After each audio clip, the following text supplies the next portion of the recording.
देश में लोकतंत्र कितना मजबूत है या फिर कितना मैनेज हो चुका है, इसकी असली तस्वीर तब सामने आती है जब सुप्रीम कोर्ट का सबसे बड़ा जज यानी देश का मुख्य न्यायाधीश कुर्सी छोड़ते ही सीधा सत्ता के सबसे विवादित प्रोजेक्ट का हिस्सा बन जाए। जी हाँ, हम बात कर रहे हैं डीवाई चंद्रचूड़ साहब की। वही चंद्रचूड़ जिनका नाम सुनते ही एक वक्त पर देश के संविधान प्रेमियों को लगता था कि न्यायपालिका का असली प्रहरी आ गया है, लेकिन अब वही चंद्रचूड़ साहब वन नेशन वन इलेक्शन यानी बीजेपी के ड्रीम प्रोजेक्ट की ज्वाइंट पार्लियामेंट्री कमेटी में शामिल हो गए हैं।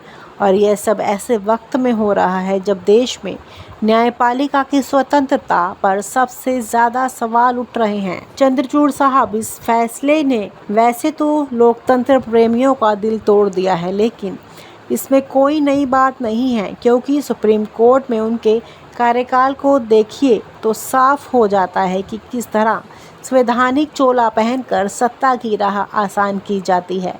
चलिए आपको याद दिलाते हैं कि आखिर ऐसा क्या क्या हुआ चंद्रचूड़ साहब के दौर में, जिसने यह तय हो गया था कि रिटायरमेंट के बाद उन्हें सत्ता से कोई ना कोई इनाम ज़रूर मिलेगा। सबसे पहला बड़ा उदाहरण राम मंदिर का मामला। सुप्रीम कोर्ट में बैठकर उन्होंने बाकायदा उस फैसले पर दस्तखत किए जिसे सत्ता ने दर्शकों से चुनावी मुद्दा बनाए रखा। अब इसमें बहस इस बात की नहीं है कि फैसला सही था या गलत। असली सवाल ये है कि जिस तरह से कोर्ट में सुनवाई हुई, जिस तरीके से सारे नियम किनारे रखे गए और जिस तरह सत्ता समर्थक मीडिया ने इसे ऐतिहासिक जीत बताया, उससे यह पूरा केस सत्ता के खेल में कोर्ट की भागीदारी जैसा लगने लगा है। और इस केस में सबसे अहम भूमिका निभाने वालों में चंद्रचूड़ साहब का नाम भी शामिल है। दूसरा बड़ा मामला, चुनाव आयोग की नियुक्ति पर आया फैसला।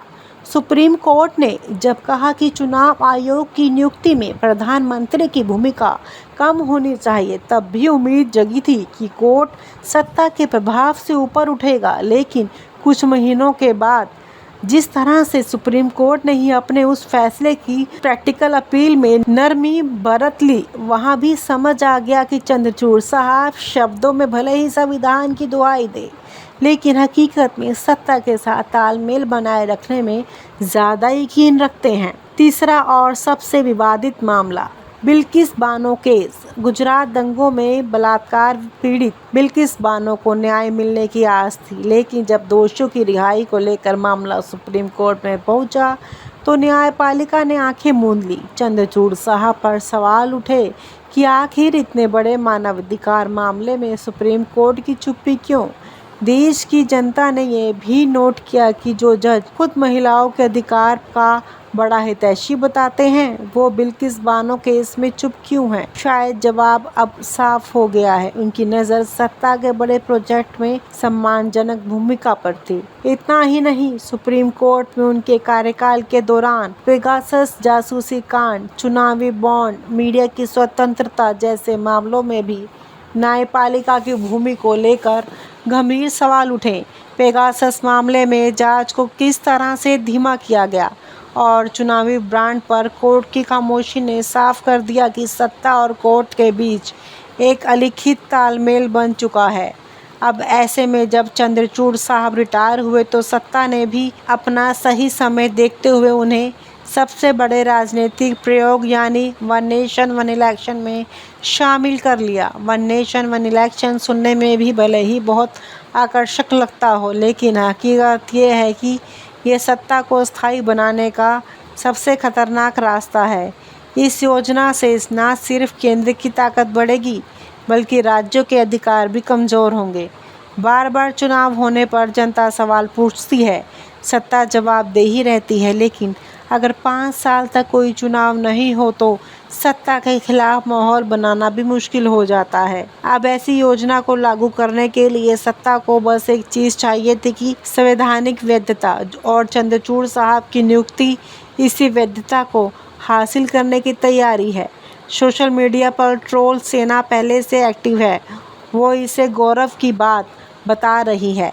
सत्ता समर्थक मीडिया इसे लोकतंत्र की मजबूती बता रही है। लेकिन सच ये है कि अगर लोकतंत्र की हिफाजत करनी है तो ऐसी नियुक्तियों पर सवाल पूछना पड़ेगा। जनता को समझना पड़ेगा कि लोकतंत्र में सबसे बड़ा खतरा तभी आता है जब न्यायपालिका और सत्ता के बीच फ़र्क मिटने लगे, और चंद्रचूड़ साहब का जेपीसी में जाना इसी फ़र्क को ख़त्म करने का एक और बड़ा कदम है। चंद्रचूड़ साहब के पिता भी सुप्रीम कोर्ट के जज थे।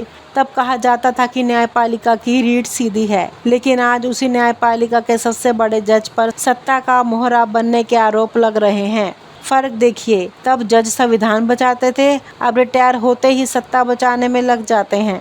ये वही देश है जहां एक समय जस्टिस HR खन्ना जैसे जज ने सत्ता के खिलाफ खड़े होकर इतिहास रचा था, और आज वही देश देख रहा है कि सुप्रीम कोर्ट के पूर्व मुख्य न्यायाधीश सत्ता के सबसे विवादित प्रोजेक्ट के हिस्सेदार बन रहे हैं। देश में लोकतंत्र की जो बची कुची आवाज़ है उसे अब भी उठाना होगा। सवाल पूछना होगा कि सुप्रीम कोर्ट के जज रिटायर होते ही सत्ता के प्रोजेक्ट का हिस्सा क्यों बनते हैं। क्या देश में संविधान की रक्षा करने वाले सिर्फ कोर्ट में बैठकर ही ईमानदार रहते हैं? रिटायरमेंट के बाद सब कुछ सेटल हो जाता है? क्या न्यायपालिका भी स्वतंत्र है या फिर से सत्ता के वन नेशन वन पार्टी अभियान का हिस्सा बन चुकी है? जवाब तलाशना ज़रूरी है, वरना धीरे धीरे लोकतंत्र महज एक दिखावा बनकर रह जाएगा। और चंद्रचूड़ साहब की नियुक्ति यही बताती है कि खेल अब खुलकर खेला जाएगा। पर्दों की ज़रूरत खत्म हो चुकी है। सत्ता को न्यायपालिका के बीच जो गोपनीय रिश्ता था अब वो भी सिर्फ सार्वजनिक हो चुका है, और जब सत्ता, न्यायपालिका और संस्थाओं के बीच का फ़र्क मिट जाता है तो समझ लीजिए लोकतंत्र सिर्फ कागजों में बचा है। देश में लोकतंत्र कितना मजबूत है या फिर कितना मैनेज हो चुका है, इसकी असली तस्वीर तब सामने आती है जब सुप्रीम कोर्ट का सबसे बड़ा जज यानी देश का मुख्य न्यायाधीश कुर्सी छोड़ते ही सीधा सत्ता के सबसे विवादित प्रोजेक्ट का हिस्सा बन जाए। जी हाँ, हम बात कर रहे हैं DY चंद्रचूड़ साहब की। वही चंद्रचूड़ जिनका नाम सुनते ही एक वक्त पर देश के संविधान प्रेमियों को लगता था कि न्यायपालिका का असली प्रहरी आ गया है। लेकिन अब वही चंद्रचूड़ साहब वन नेशन वन इलेक्शन यानी BJP के ड्रीम प्रोजेक्ट की ज्वाइंट पार्लियामेंट्री कमेटी में शामिल हो गए हैं। और यह सब ऐसे वक्त में हो रहा है जब देश में न्यायपालिका की स्वतंत्रता पर सबसे ज़्यादा सवाल उठ रहे हैं। चंद्रचूड़ साहब इस फैसले ने वैसे तो लोकतंत्र प्रेमियों का दिल तोड़ दिया है, लेकिन इसमें कोई नई बात नहीं है, क्योंकि सुप्रीम कोर्ट में उनके कार्यकाल को देखिए तो साफ हो जाता है कि किस तरह संवैधानिक चोला पहनकर सत्ता की राह आसान की जाती है। चलिए आपको याद दिलाते हैं कि आखिर ऐसा क्या क्या हुआ चंद्रचूड़ साहब के दौर में जिसने यह तय हो गया था कि रिटायरमेंट के बाद उन्हें सत्ता से कोई ना कोई इनाम ज़रूर मिलेगा। सबसे पहला बड़ा उदाहरण राम मंदिर का मामला। सुप्रीम कोर्ट में बैठकर उन्होंने बाकायदा उस फैसले पर दस्तखत किए जिसे सत्ता ने दर्शकों से चुनावी मुद्दा बनाए रखा। अब इसमें बहस इस बात की नहीं है कि फैसला सही था या गलत। असली सवाल ये है कि जिस तरह से कोर्ट में सुनवाई हुई, जिस तरीके से सारे नियम किनारे रखे गए और जिस तरह सत्ता समर्थक मीडिया ने इसे ऐतिहासिक जीत बताया, उससे यह पूरा केस सत्ता के खेल में कोर्ट की भागीदारी जैसा लगने लगा है। और इस केस में सबसे अहम भूमिका निभाने वालों में चंद्रचूड़ साहब का नाम भी शामिल है। दूसरा बड़ा मामला, चुनाव आयोग की नियुक्ति पर आया फैसला।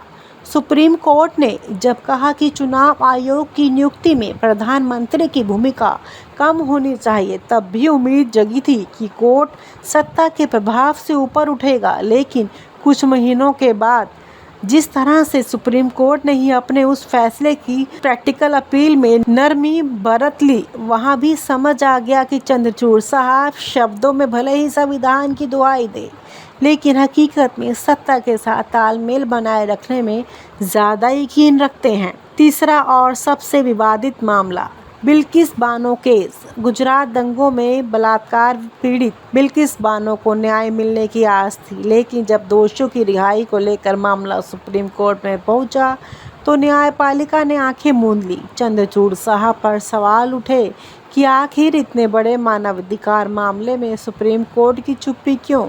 देश की जनता ने यह भी नोट किया कि जो जज खुद महिलाओं के अधिकार का बड़ा हितैषी बताते हैं, वो बिल्किस बानो केस में चुप क्यों हैं? शायद जवाब अब साफ हो गया है। उनकी नज़र सत्ता के बड़े प्रोजेक्ट में सम्मानजनक भूमिका पर थी। इतना ही नहीं, सुप्रीम कोर्ट में उनके कार्यकाल के दौरान पेगासस जासूसी कांड, चुनावी बॉन्ड, मीडिया की स्वतंत्रता जैसे मामलों में भी न्यायपालिका की भूमि को लेकर गंभीर सवाल उठे। पेगासस मामले में जांच को किस तरह से धीमा किया गया और चुनावी बॉन्ड पर कोर्ट की खामोशी ने साफ कर दिया कि सत्ता और कोर्ट के बीच एक अलिखित तालमेल बन चुका है। अब ऐसे में जब चंद्रचूड़ साहब रिटायर हुए तो सत्ता ने भी अपना सही समय देखते हुए उन्हें सबसे बड़े राजनीतिक प्रयोग यानी वन नेशन वन इलेक्शन में शामिल कर लिया। वन नेशन वन इलेक्शन सुनने में भी भले ही बहुत आकर्षक लगता हो, लेकिन हकीकत ये है कि ये सत्ता को स्थायी बनाने का सबसे खतरनाक रास्ता है। इस योजना से न सिर्फ केंद्र की ताकत बढ़ेगी, बल्कि राज्यों के अधिकार भी कमज़ोर होंगे। बार बार चुनाव होने पर जनता सवाल पूछती है, सत्ता जवाबदेही रहती है, लेकिन अगर 5 साल तक कोई चुनाव नहीं हो तो सत्ता के खिलाफ माहौल बनाना भी मुश्किल हो जाता है। अब ऐसी योजना को लागू करने के लिए सत्ता को बस एक चीज़ चाहिए थी कि संवैधानिक वैधता, और चंद्रचूड़ साहब की नियुक्ति इसी वैधता को हासिल करने की तैयारी है। सोशल मीडिया पर ट्रोल सेना पहले से एक्टिव है, वो इसे गौरव की बात बता रही है। सत्ता समर्थक मीडिया इसे लोकतंत्र की मजबूती बता रही है, लेकिन सच ये है कि अगर लोकतंत्र की हिफाजत करनी है तो ऐसी नियुक्तियों पर सवाल पूछना पड़ेगा। जनता को समझना पड़ेगा कि लोकतंत्र में सबसे बड़ा खतरा तभी आता है जब न्यायपालिका और सत्ता के बीच फ़र्क मिटने लगे, और चंद्रचूड़ साहब का जेपीसी में जाना इसी फ़र्क को ख़त्म करने का एक और बड़ा कदम है। चंद्रचूड़ साहब के पिता भी सुप्रीम कोर्ट के जज थे। तब कहा जाता था कि न्यायपालिका की रीढ़ सीधी है, लेकिन आज उसी न्यायपालिका के सबसे बड़े जज पर सत्ता का मोहरा बनने के आरोप लग रहे हैं। फर्क देखिए, तब जज संविधान बचाते थे, अब रिटायर होते ही सत्ता बचाने में लग जाते हैं। ये वही देश है जहां एक समय जस्टिस HR खन्ना जैसे जज ने सत्ता के खिलाफ खड़े होकर इतिहास रचा था, और आज वही देश देख रहा है कि सुप्रीम कोर्ट के पूर्व मुख्य न्यायाधीश सत्ता के सबसे विवादित प्रोजेक्ट के हिस्सेदार बन रहे हैं। देश में लोकतंत्र की जो बची कुची आवाज़ है, उसे अब भी उठाना होगा। सवाल पूछना होगा कि सुप्रीम कोर्ट के जज रिटायर होते ही सत्ता के प्रोजेक्ट का हिस्सा क्यों बनते हैं। क्या देश में संविधान की रक्षा करने वाले सिर्फ कोर्ट में बैठकर ही ईमानदार रहते हैं? रिटायरमेंट के बाद सब कुछ सेटल हो जाता है? क्या न्यायपालिका भी स्वतंत्र है, या फिर से सत्ता के वन नेशन वन पार्टी अभियान का हिस्सा बन चुकी है? जवाब तलाशना ज़रूरी है, वरना धीरे धीरे लोकतंत्र महज एक दिखावा बनकर रह जाएगा। और चंद्रचूड़ साहब की नियुक्ति यही बताती है कि खेल अब खुलकर खेला जाएगा। पर्दों की ज़रूरत खत्म हो चुकी है। सत्ता को न्यायपालिका के बीच जो गोपनीय रिश्ता था, अब वो भी सिर्फ सार्वजनिक हो चुका है। और जब सत्ता, न्यायपालिका और संस्थाओं के बीच का फ़र्क मिट जाता है तो समझ लीजिए लोकतंत्र सिर्फ कागजों में बचा है। और आप हमसे जुड़े रहने के लिए सब्सक्राइब करें YouTube पर, फॉलो करें Twitter पर और लाइक करें Facebook पर। और ज्यादा जानकारी के लिए आपको टाइप करना होगा सिर्फ न्यूज़ नशा।